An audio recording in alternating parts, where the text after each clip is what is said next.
Yeah, I should say that I've been in Hollywood for the past 20 years, and actually when I told some of the guys I work with that I was coming to the Augmented World Expo in Silicon Valley, the only two words they remembered were augmented and silicon, by the way. So I've done 6 films, and I'm a lawyer. I've worked with international television companies. And what Andrew is talking about is last year, my father died at the beginning of last year. He was the head of Atari in the West Midlands, so I grew up playing games. He also flew a wooden biplane, and about a month after he died, I was taken to see an experience, and I was put in an Oculus, and it was Wilbur Wright's first flight. And it really moved me. In fact, I'm known as filling an Oculus with tears, and so I drank the Kool-Aid from that point onwards. I'm really interested in virtual reality and storytelling, and Andrew and I have been developing quite a few ideas together. I haven't brought any slides, but I did bring this visual. I need no PowerPoint. Right. So one of the biggest hurdles that has faced virtual reality is how it can adapt to the narrative challenge. Since I was last in San Jose, there have been some great pieces like Allumette. I've seen a French piece called La Paris by Inner Space, and also Andrew has worked on some music pieces with Catherine Day at Jaunt that were pretty amazing. I would obviously like to talk to Andrew about some of the hurdles you've faced whilst you've been filming these different kinds of narratives and experiences. Technology's been a major hurdle, and I think that's what really attracted me to this industry, because it wasn't something I could just go and call up a camera company and say, hey, I need to rent a camera to do this, and it needs to be there Thursday, and I can hire an AC, and we're off and shooting. I had people calling me, telling me, hey, we want to make 360 video, how do we do it? And I'm like, well, I have 50 GoPros, let's see what we can do. And next thing you know, we're making 360 cameras. And that started from, we were making bullet time rigs 3 years ago with these GoPros. And I mean, a good amount of the people that were making those rigs moved right into this industry. It was a natural progression. Currently, we have a market where you have some professional cameras that the companies that make them think they're professional. I would say that anybody who's used them would argue that they aren't even close to professional. When you have most of the pros out there using cameras that have pro in the name, but also aren't professional. You have, they're all made by do-it-yourselfers. Even the high-end cameras are made by a do-it-yourselfer like me. And we're engineers, but we don't have hundreds of millions of dollars. Well, maybe some of those companies do. I don't know why they've made what they've made, but they're up against the same hurdles. The problems that I have as a filmmaker is I want to be able to see what I'm looking at when my camera's shooting it. I don't need to look at it in 360. I just need a reference of what I'm looking at. And if I'm not able to do that, I'm guessing. And in 360, I'm not in the room with my actors or my performers or the room I'm in. I'm setting up a rig, and we're hitting go, and we're running out of there. And then wait a couple days till I go into post-production to see that, oh, wow, that was blown out. I can't fix that now. Or I had rolling shutter problems on one camera, and I can't fix that now. And it's been the post-production hurdle. Thankfully, I'm a post-production wizard, so that makes it easy for me to get the job done. But for the rest of the world, those hurdles are expensive, because I'm expensive. I'm expensive because I spend a lot of time and my sweat and blood and tears on making something. I don't have an automatic button. It's literally me working for 20 hours every day and sleeping for 4 hours to get a product out. And that's why people like me are expensive. We're not expensive because we wear fancy suits. Well, well, no, but we're expensive because we're craftsmen and we work really hard. And we don't just show up, we give our lives. And that's a hurdle that I'm facing right now for sure, because when I talk to a filmmaker who's trying to make 360 or VR or interactive or whatever, it's easy for them to consume it, but the hurdles to actually create this stuff right now is pretty intense. It doesn't mean it's impossible, because we're doing it. We're doing it just like there's independent games being made right now. If you would have said that to Sony 10, 15 years ago about, would you think there's kids in their bedrooms that are going to be making video games that are bigger than yours? And they'll go, no way. But that's what's happening right now. And that's what's happening in VR too. It's people like you and me who are interested in this, that are forging this new industry and making the rules up from rules that we know from other industries. I'm able to take what I know from visual effects, from editorial, from cinematography, from being a maker and a craftsman, and put it all into this. And I love it. It's playing Legos every day. And I think one of the biggest challenges is actually financing the content, because there isn't actually a normal place you would go to bank contracts, etc. I feel like an independent film model might be a way to go with this. There are lots of subsidies for VR. It comes under gaming, and I would encourage everyone to look at that. I think also some of these women in film initiatives that are going on right now would be a good place to get funding to make your VR film. It's expensive, so if you are not an established player, then it is very difficult to fund your own VR show. So also I wanted to just ask you about light field and some sound techniques as well that you used before. What are your thoughts on light field? Is it going to stop motion sickness for us forever? Eventually.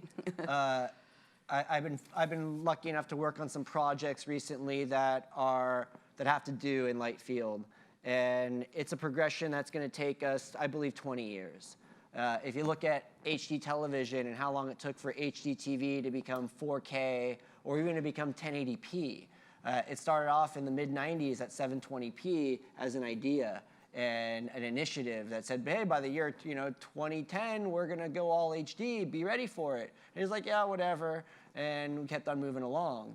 But now we're here in 2016, and you can buy a 4K TV set for $1,000 that blows away anything you ever bought 10, 15 years ago. And I think that's what light field will be.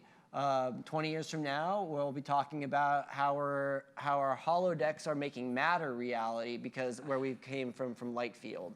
Because with the way light field works, we're able to capture our photons in the space they inhabit in a Z space. So rather than just capture a photo of the room, I'm able to capture multiple photos of the room to image my room and create a point cloud of my space that allows me to start to explore this space in Z space.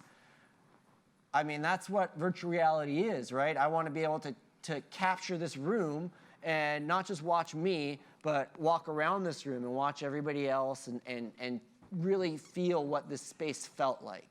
And that's what we're here and we're excited about, is that future, that Star Trek The Next Generation holodeck that we all want to have.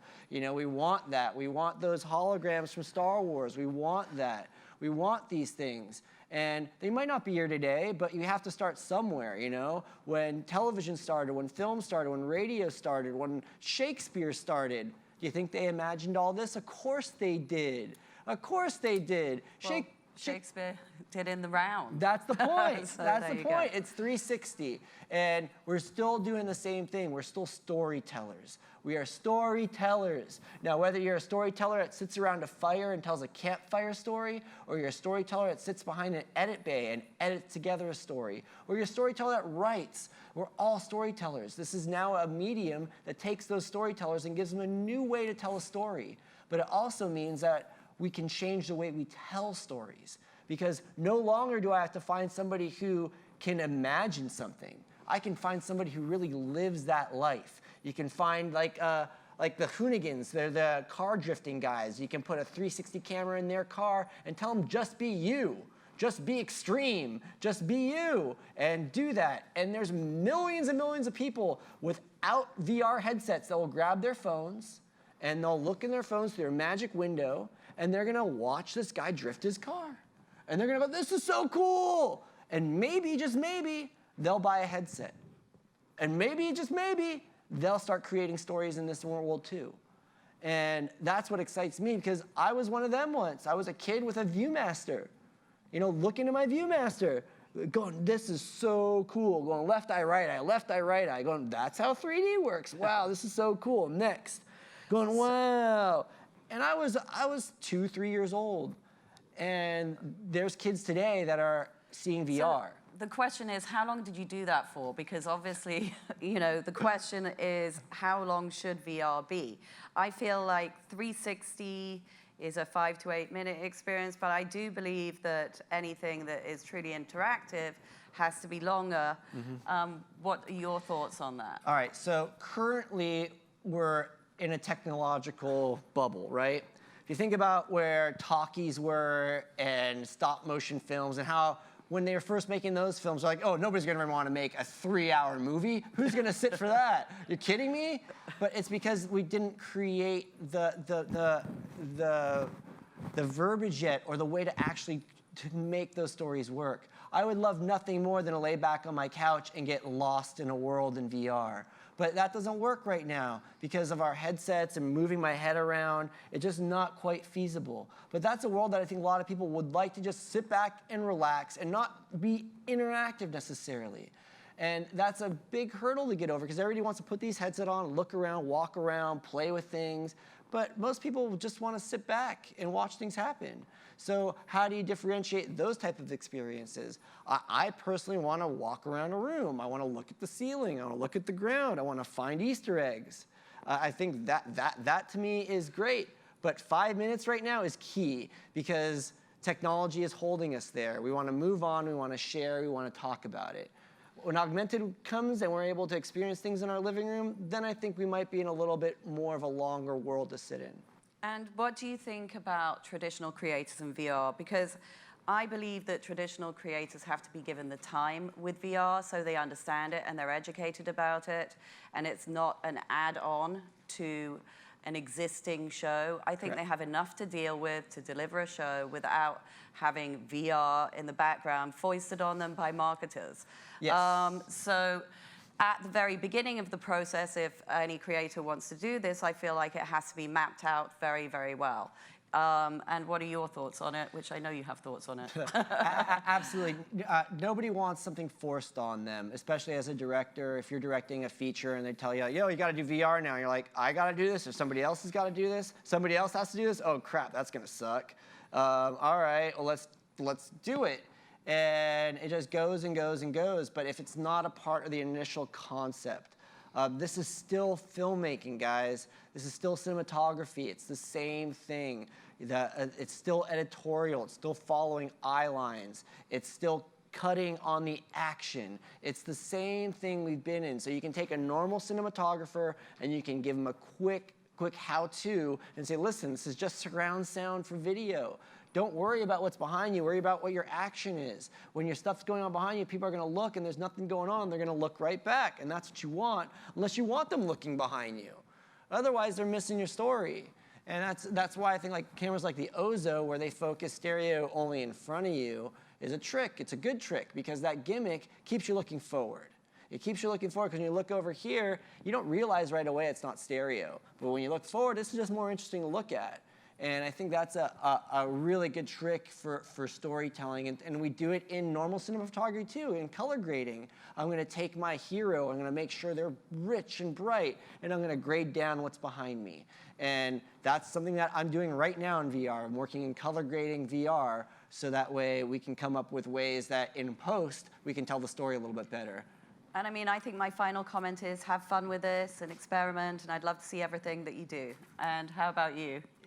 Yeah. One comment. One comment.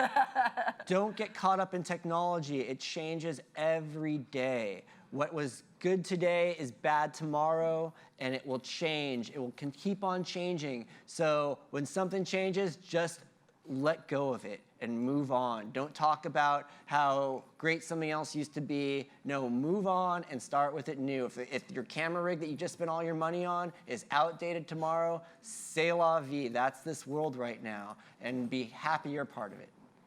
All right, thank you. Oh, also follow me on Instagram and Twitter @Andrew Schwartz. Thanks.